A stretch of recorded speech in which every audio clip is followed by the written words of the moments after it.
Hey everybody, I found Mario wandering around the swamp back here, so I thought we'd get some stories out of him. Thought we'd discuss that dink buck you shot a couple of years ago. We never did anything with that footage. We should show that off.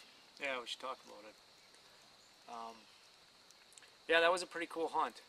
You know what was interesting about that? Not to cut you off, but leading up to that hunt, I was hunting that buck. Jeez, it's got to be at least a half mile from there. Yeah, yeah. Do you remember the trail cam picture I got, or we got? And then a little while later, I ran into that buck even further away from you, tending a doe, and I think that was like the day before you shot it, wasn't it? Yeah, it was a few days before. 2 or 3 days? It wasn't that long. Yeah. I think the interesting part about that is sometimes we talk about stage hunting these areas, or if you're bouncing around in a bigger area and you got two guys hunting it. That particular time, I think it was probably 3-4 days earlier, Dan had pressed an area that's probably a mile north of there, at least. Quite a ways from where you were hunting. Yeah, yeah. And actually bumped that buck in daylight. It was bedded on an island, on an oak island in the center of it with that doe. And I think I still got the picture on my phone because you sent me a picture Of the rub. of the rub. Yeah, because I went walking around the corner and I was creeping up that point, looking for a place to set up. And all of a sudden there's this just giant fresh rub just still bleeding, sitting there like, this big around. I'm like, holy crap. And like a greenhorn, I got fixated on that rub. And I'm looking at it, and I hear something beside me, and I look over, and he's standing right here. I mean, 10 yards with the doe looking at me. And if I would have been paying attention, I probably could have shot one. I could have probably got an arrow off because he wanted to stay with that doe. And I remember one thing in particular, that doe was tiny. Yeah. And then they shot off into the swamp, and I set up on them, and I heard them start to come back, but they winded the rim, like to see if I was there, and then stayed in the swamp. And that was my grace, is I was thinking, well, maybe that doe is young and stupid enough that she comes back in and he follows. But she did wind it, and then caught my wind, I think, and they never came out. And that was the last I seen of them, and then they show up by you. Now, how did you pick the area where you went in? Yeah, the main attraction to the area where I went in, actually, because there's a river that's not that far from there, so I was actually keying in on a spot that had an oxbow in it. The challenge was where I could cross the river without doing too much swimming was near that oxbow. So I knew it was going to kind of be delicate when I got in there. So on an aerial map, I was looking at the dogwood that was congregated right at the oxbow.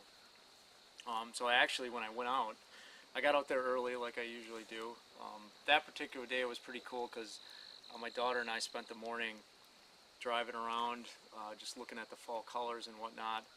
And I got home, and I actually didn't even plan on hunting that day, but the family wasn't doing anything, and so I got the okay from the wife, hey, why don't you just go out and hunt? So I grabbed my stuff and ran out, and I started looking at that oxbow, just trails that were coming in and out of it, more so the trail that was coming like across the river where there was an incline there. And I actually made a decision after about 20 minutes of just kind of scanning the area based on how the wind was, that I wasn't going to hunt that oxbow, and it ended up being a really good decision. Yeah.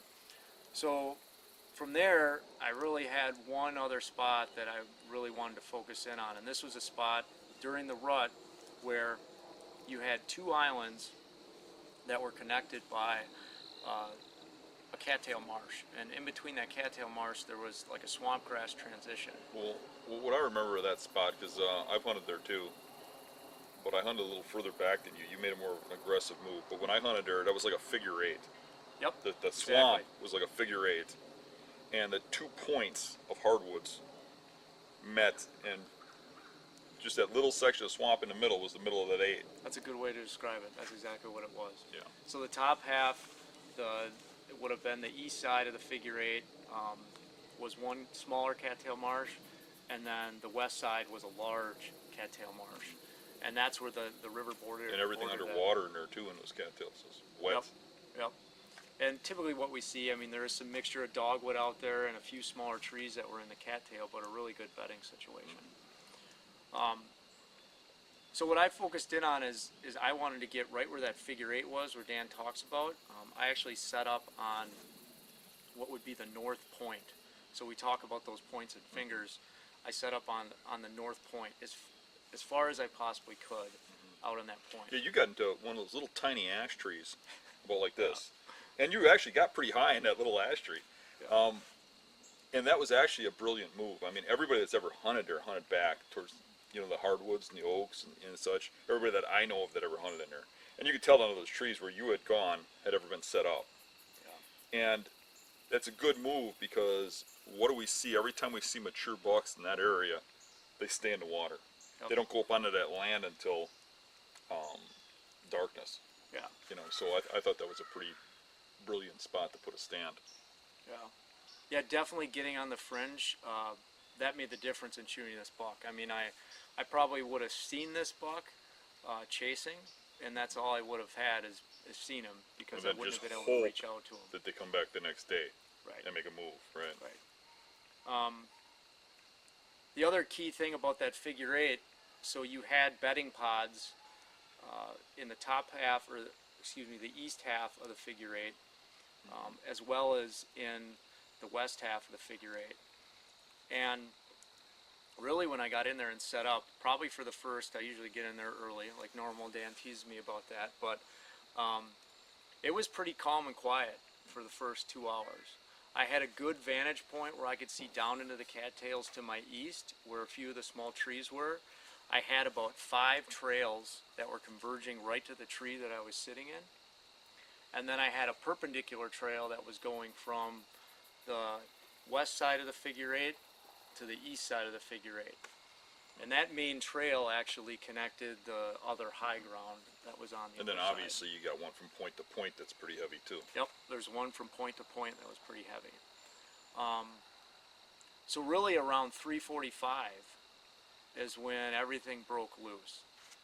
To my south, I right away I saw a couple doe that started, they were running through what is another oak island, but it's got a mix of buckthorn and stuff in there. But I was at a high enough vantage point where I could see that there was a buck chasing these doe on the rim of the swamp now, so it would have been the rim of that east figure eight.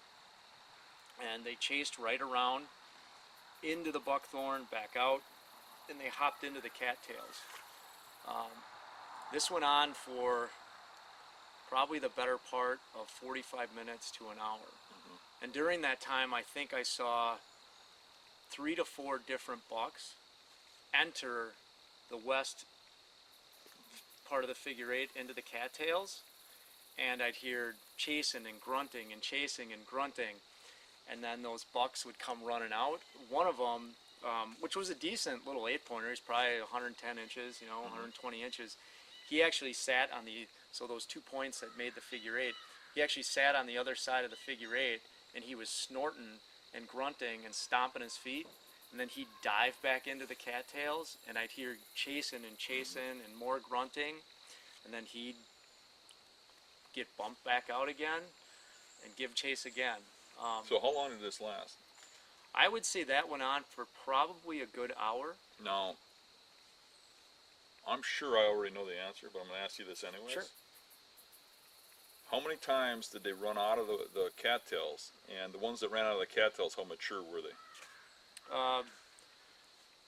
Easily ran out in and out of those cattails probably a half dozen plus times during that How many period. times was it a mature buck? I never saw a mature buck run out of But the there. young ones came in and out. The young ones came in and out. So a guy sitting in the woods really only has a chance at the little guys. Right. The little guys were on high ground way more. I even had what was probably, I couldn't really tell from the distance, but was another 6, maybe it was an 8. He actually, on the far east side of the rim of the figure eight of the other cattail marsh, he stood up on a high spot, high enough, I mean, where he was 100 yards away from me, where I could see him, and he was observing the activity while all the ruckus was going on that west You side. probably had every deer in the area came to that hot doe. Yeah. And I had a smaller 4-point that came in behind me. Alright, I had multiple bucks chasing tonight. I set up on the south tip of this island. I had a rub when I was coming in that was on the main trail right where the river makes an oxbow. I decided to cross the river and come into this spot because I had had some chasing and stuff that was going on last night when I sat just south of here on that little transition. So I got in this position where I could see this whole swamp because I knew that there was going to be chasing again.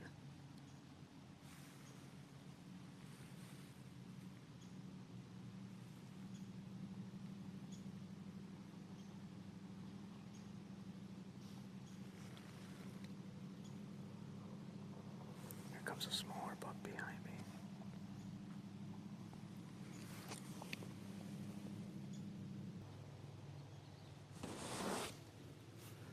I got a little forkhorn right behind me now. He's probably responding to that last grunt I just let out.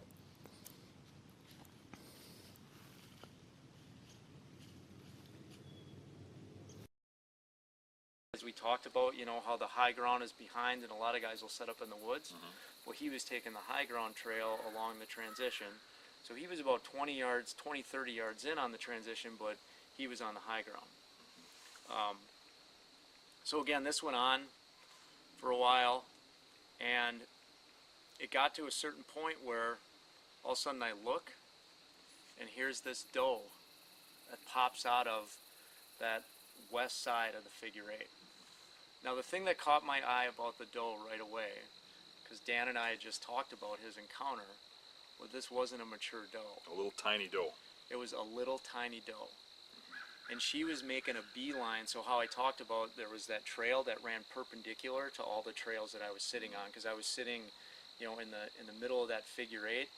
I was facing kind of like southeast, and there was a perpendicular trail that ran west to east or east to west, however you want to look at it. And she got on that trail right in the middle of that swamp grass and just was moving towards the high ground, towards the east. And not a minute later, out of the cattails, the big boy appeared. And I knew right away, like when I asked Dan when we talked, like, what did this buck look like? He said, well, I didn't get a really good look at how many points it had, but it just had a really heavy rack. So when he stepped out, the first thing I noticed is he just had a lot of mass on him. And I said, that's got to be the buck that Dan had the encounter with. And it matched the trail cam pics, too, of them. Yeah. And judging by, again, that hot doe, the size of the hot doe, he didn't waste any time. He literally popped out of the cattails. He took one look at her and gave chase right on that perpendicular trail. Because I was sitting on that point like I was, it was a 25-yard shot right to that center trail. And he skirted it. He got, just past me, and I got my bow up and actually hit him a little far back here, but the arrow actually came out on this side. Alright, I think I just put a good hit on a nice buck. You can see out over here into these cattails. These bucks were sparring and chasing doe in there. I'm set up on the south edge of this island. All of it happened pretty quickly, but they're all sparring in this woods right out in front of me here along this line. And I could see bucks chasing on this rim the whole time for like the last hour. There's 3 bucks in there in total. There was some good grunting coming from this area over here. Then on this trail that crosses this transition, doe came in 25 yards. She came in right underneath me here and actually went perpendicular on these trails here. Buck was shortly following, came across, and he staged right up on the other side of that reg bus. I ranged him at about 25 yards. That's what I had my sight set at. He was looking away from me at the time that I shot. I think I got a good hit on him, and I watched him run across the marsh. And he ended up piling up. It looked like just on the other side of that red brush there. I'm hoping his tail wiggled, and it looked like he went down. So I shot, I saw him run, clear the red brush, and where there's that little patch of red brush and that high spot where the trees are. And then he just about got to the high ground, and I saw his tail flick. And then his left shoulder kind of do one of these. So I didn't see him completely fall, but I thought to myself, well, he looked like he went down over there. Right away I text Dan, I said, hey, I think I just shot a giant, and he's like, go get some footage, daylight footage. That is not what he said. Well, that's right. You said you shot a deer. Yeah. That's what you told me. That's right. And I said go get some footage because Mari was having a problem that year getting footage. He was getting frustrated with his camera. Which, did you have your camera along?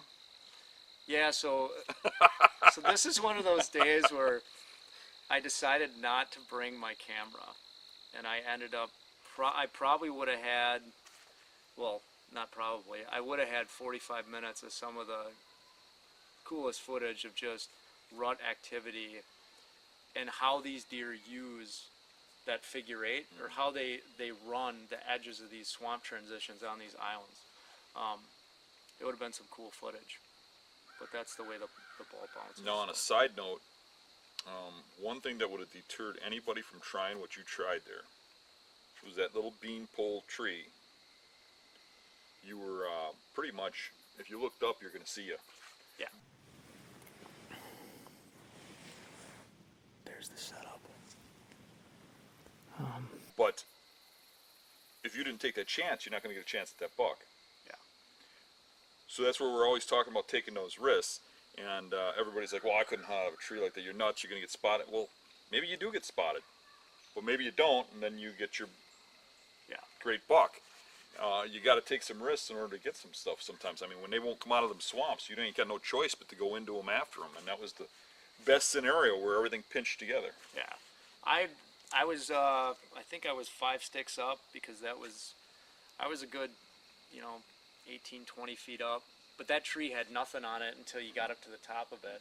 So I was kind of sitting out there naked.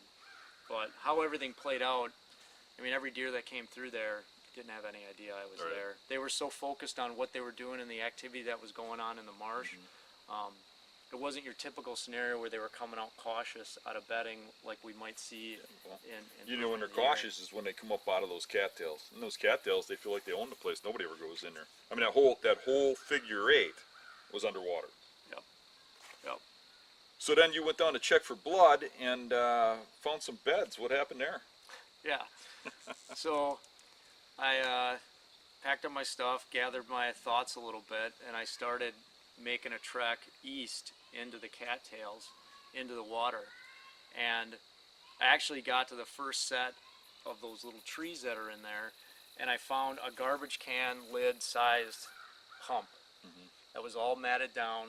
It was like your typical perfect scenario that we talk about. There was a tree in it that was about this big. So you see the tree, so from a distance you can guess that's where the bed was, and that's where it was. Yep. So the main trail I was on wrapped around that little bed and went around this section of dogwood, but there was another trail that cut right to this hump. So I'm like, okay, I'm going to go check out that bed. When you got on that bed and you filmed around you, there were trails coming to that bed from every direction. I could see it on the film. Yep. Yeah. And it was cool. I mean, I was actually sitting, so if we're standing here now, I mean, I'm standing in water that's to my knees, in grass and cattails that's like this. And I take this little trail and get onto that bed, and I stepped up literally almost like 2 feet, 3 feet to get onto it. And it was a perfect little platform. The deer standing up there could see over the marsh too. Yeah. Yep. And I scanned and I looked back up to where my setup was, and it was probably 75 yards. So now there wasn't, a deer bedded in that particular spot in my setup that I knew of anyway. So anyways, back to what happened.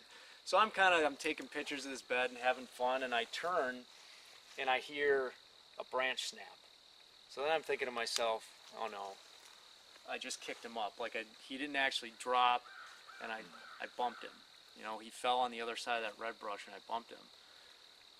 So all of a sudden I hear another branch kind of click and then a slosh, and I'm like, that's coming towards me.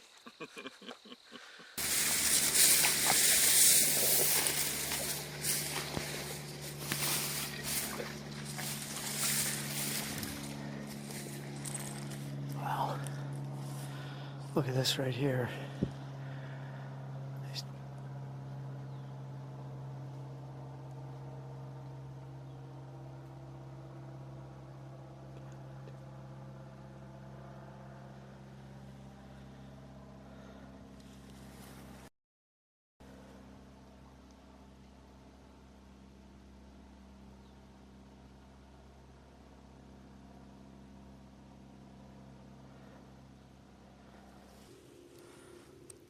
Track my buck right now, and I got this other buck working his way towards me. He's gonna walk right to this bed. He's walking right through the trees at me. Here he comes. He's gonna walk right to this bed. He's checking it now.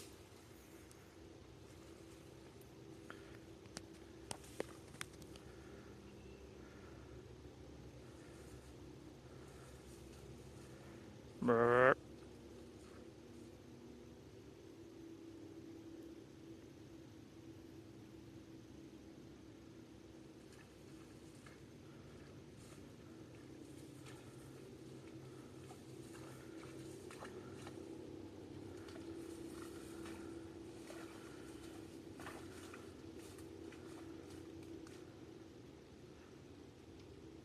Brr.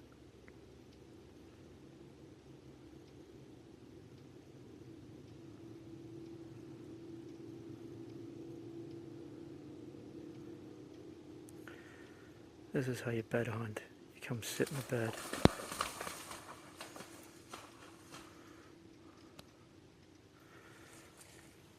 Alright. Here's that bed. You can see this big hump. Sit right on this. From here you can go right off that point. Small buck is still back there. He doesn't know what's going on. He thinks I'm another deer. And here's this other smaller buck. I see him coming through the cattails. And he's making his way. He's coming downwind of me. He's looping into this bed. And he's coming downwind of me to check what that noise is. I think he thought I was another buck. And it was pretty cool. He walked. He might have been coming into bed. I mean, he was might have- circling right downwind. Yeah, he was circling right downwind. And he turns and he stepped up on a little, like one of those hussocks. He stepped up on it and he raised his head and he looked right into the bed. And I was standing, you know, there just like this. And it was pretty cool. Obviously, he recognized I wasn't another deer, and he turned and pitched out of there. So then, so I get a call from Mario. He goes back to the truck and he calls me and he says that he probably screwed up a little and he shot a dink. Isn't that what you said? I think that's what I said. So I came out to help him track and get this buck and get it out of the swamp, along with a few other guys that hunt the same area. Everybody was excited, wanted to help.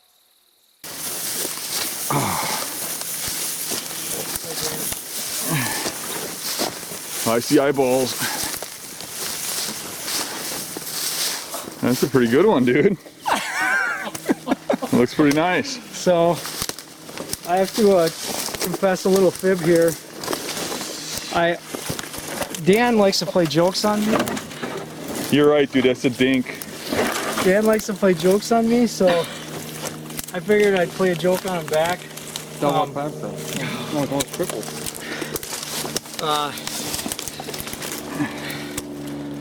So I kind of played it off like this wasn't a beast of a buck, but he's a pretty nice one.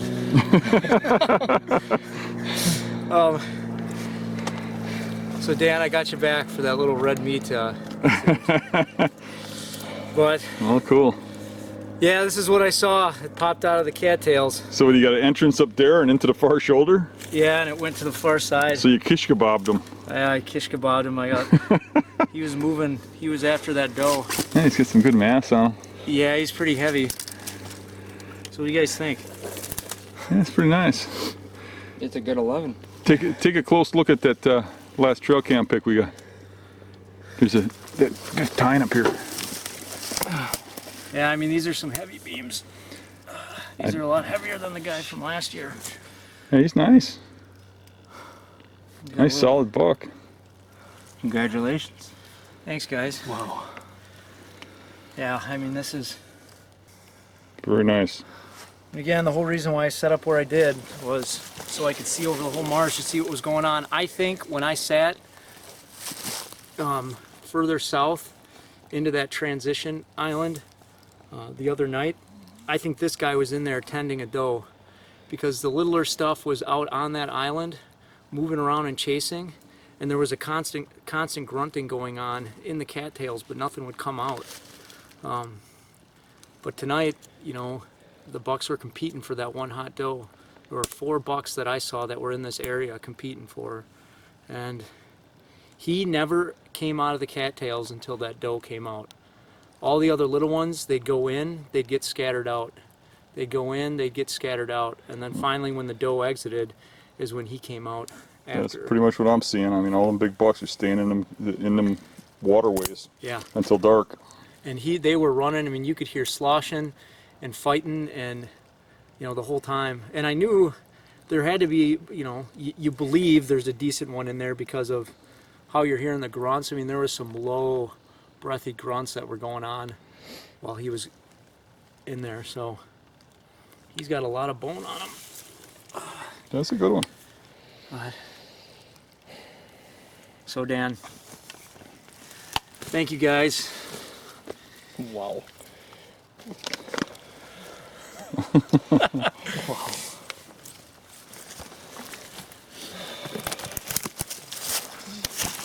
Dan going in there and potentially bumping him or just putting pressure on there. Well, he got bumped on me a couple times because of the trail camera. And then I bumped him physically on the next point. Right. Probably pushed him down into that next area that was to the south, which then put him there for me while I was hunting. Just thinking how it probably played out. And you know, he was making his way trying to get to that land bridge, obviously getting across the swamp, but he was piled up and laying there, and it was a done deal. What is interesting after we realized it was the same buck, zooming out on an aerial, it's like straight in line, all the sightings of them. Yep. All the sightings and camera pictures are straight in a line to the swamp where Mario ended up shooting them. Yeah. Yeah. So he was definitely, you talk about... There's a transition edge that goes that whole distance, straight to where Mario shot him, a swamp transition.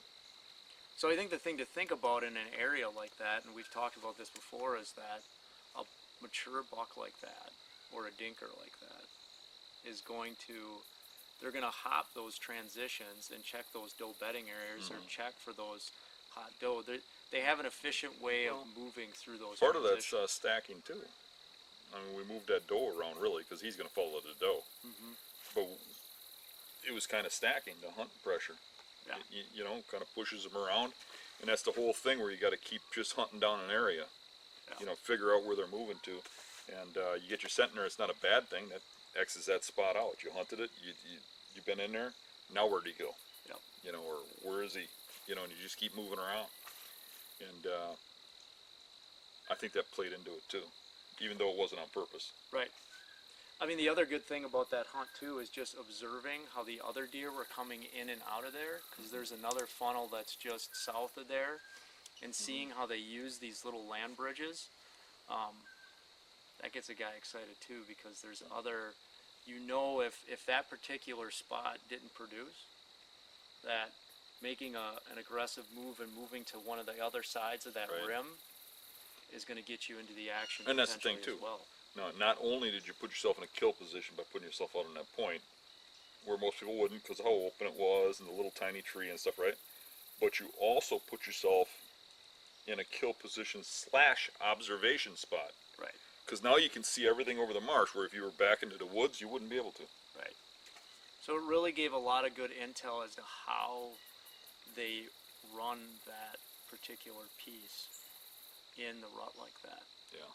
Because there are some really thick areas, and you think of an animal that has a rack on it, you're kind of wondering, well, how is it going to run through there? And it really showed how they're skirting all those transitions, and then the more mature bucks are staying in that water.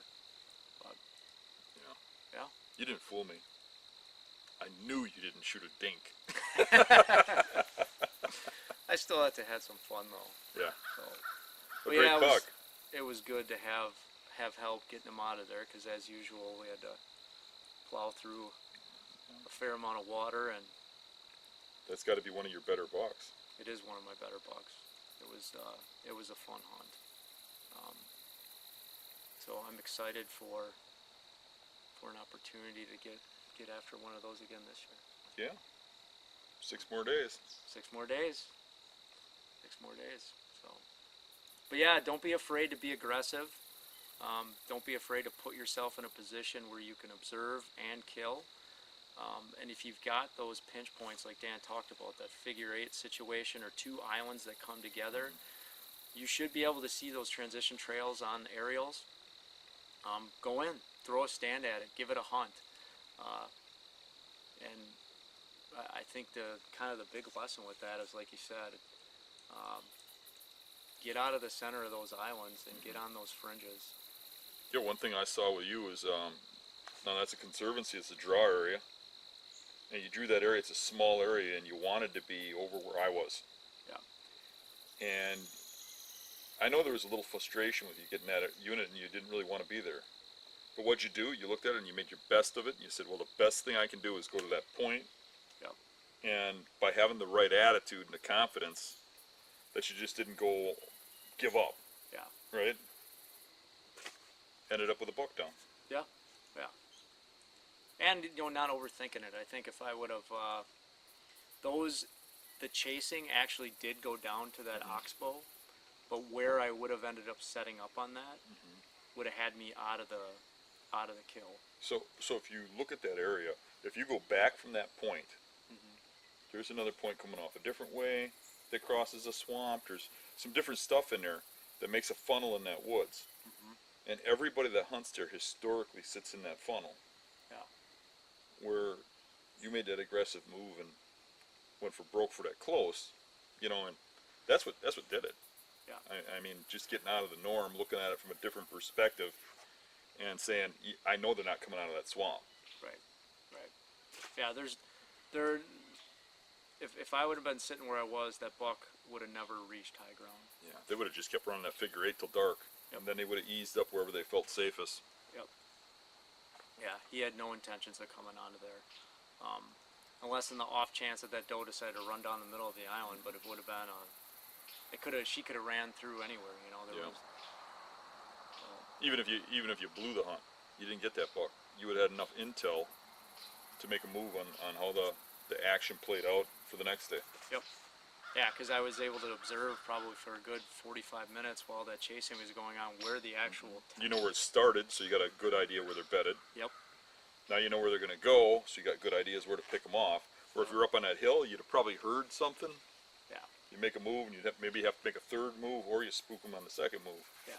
Or you're guessing because you can't quite see what trail they were on. So that's big for me, is to try and get setups where I can see too. Yeah. Where I can see the action, where I'm not too far back for that. Yeah. That's important to me. Then a good note to make on this one too is that this was during that the heat of the rut was on, right? So getting to the edge of that transition. I don't know, Dan, if you want to talk a little bit about spacing, like when do you get to the edge based on time of the year versus when do you not want to get to the edge? Because I've had that. Because we had that problem. Yeah, you know. With the season coming up. With the early season coming up. Yeah.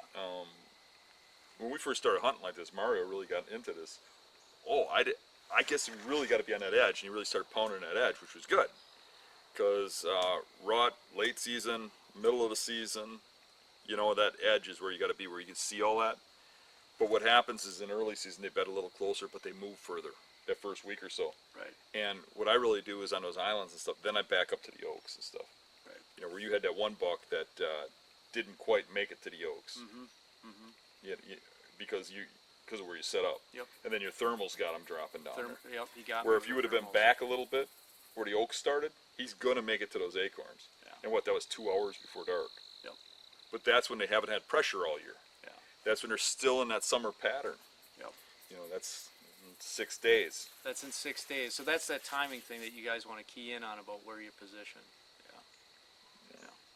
It's a good little tip. Yeah, I got a pretty good idea where you'll probably be setting up in 6 days. Yeah. A couple of spots that are good for that situation. Yeah, there's plenty of acorns dropping. Any so. predictions? You're gonna shoot what, 160, 170? I don't know. It's tough to say what it's tough to say what I'm gonna shoot or not. Last year I had some good action early, and I decided to pass on those. So I don't know. Maybe I'll go on a killing spree this year and just see what comes past me. But I'm excited. It'll be fun. See what happens. I'm on to a couple of big ones, but they're not gonna be easy. They're not going to be easy, but those are some giants. So that's why they're giants. Yeah, they're located in some really, really nasty stuff with no trees, but I'll give it a shot. Yeah, get out there, make it happen. It'll be fun dragging them out. So I'm looking forward to it. Thanks for joining us. See you next time. Yep, thank you.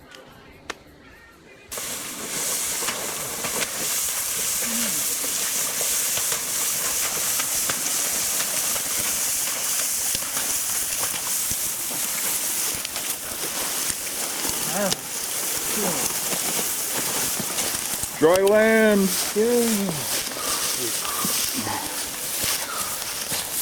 Where's that hurt?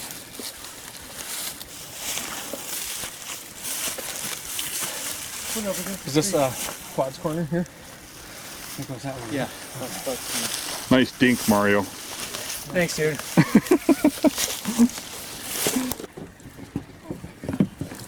Ooh, it's like it's gonna break.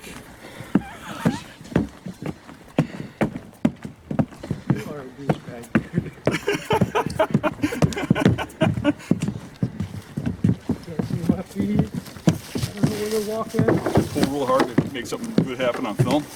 Yeah.